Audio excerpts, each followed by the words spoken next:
రెగ్యులర్గా మా దగ్గరికి వచ్చే ఒక పేషెంట్ ఏమడిగారంటే, మీరు తీసుకునే 4-5 టెస్టులు మాక్సిమం 5-6 టెస్టులు తీసుకుంటున్నారు. ఆ టెస్టులకి మీరు ఇంత ఛార్జ్ చేస్తున్నారు.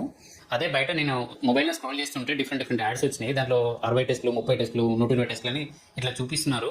వాళ్ళు తక్కువ ప్రైస్లో ఇస్తున్నారు. వాళ్ళకు మీకు డిఫరెంట్ ఏంటని నన్ను క్వశ్చన్ చేశాడు. సో నేను తనకి ఏం చెప్పానంటే, ఫర్ ఎగ్జాంపుల్ సిబిపి అనేది ఒక టెస్టే, దాని పారామీటర్స్ 20 ఉంటాయి. ఆ 20ని వాళ్ళు 20 టెస్ట్ల కింద కౌంట్ చేసి చూపిస్తున్నారు. సో అలాగే ఎల్ఎఫ్టీ ఉంటుంది, దాంట్లో వచ్చేసి 10 పారామీటర్స్ ఉంటాయి. లిపిడ్ ప్రొఫైల్ ఉంటుంది, దాంట్లో 7 ఉంటుంది. థైరాయిడ్ ప్రొఫైల్ ఉంటుంది, దాంట్లో T3, T4, T6 అవి 3 కలిపి ఒకటే టెస్ట్ ఉంటుంది.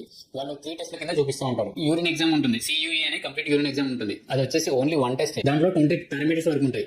సో వాళ్ళు దాన్ని టెస్ట్ కింద కన్వర్ట్ చేసి చూపిస్తూ ఉంటారు. సో మీరు ఎప్పుడైనా టెస్ట్ బుక్ చేసుకునే ముందు కౌంట్ని చూడకుండా మీకు యూస్ఫుల్ ఉండే టెస్ట్ ఉందా లేదా అని చెక్ చేసుకొని ఆ తర్వాతనే టెస్ట్ బుక్ చేసుకోండి. ఒకవేళ మీకు ఎవరైనా డాక్టర్ అడ్వైజ్ చేసి ఉంటే కనుక రిలేటెడ్ గానే టెస్ట్ చేయించుకోండి. మీకు ఇండివిజువల్ గా ఏ టెస్ట్ కి కావాలన్నా కూడా అప్ టు 50% వరకు డిస్కౌంట్ ఇస్తున్నాము. సో మీకు ఎవరికైనా యూస్ ఉంటే కనుక ఆర్గాన్ రిలేటెడ్ గా ఇండివిజువల్ టెస్ట్ కానీ మా దగ్గరికి రావచ్చు, లేదంటే మాకు కాల్ చేస్తే కనుక మా వాళ్ళ మీ దగ్గరికి వచ్చి శాంపిల్ పిక్ చేస్తారు. సో మీరు ఎప్పుడైనా టెస్ట్ చేయించుకునే ముందు ఎక్కువ టెస్ట్లను చూసుకోకుండా, తక్కువ అమౌంట్ లో ఎక్కువ టెస్ట్లను చూసుకోకుండా మీకు కావాల్సిన టెస్ట్లు ఉందా లేదా అని చెక్ చేసుకొని చేయించుకోండి. Stay safe and stay healthy.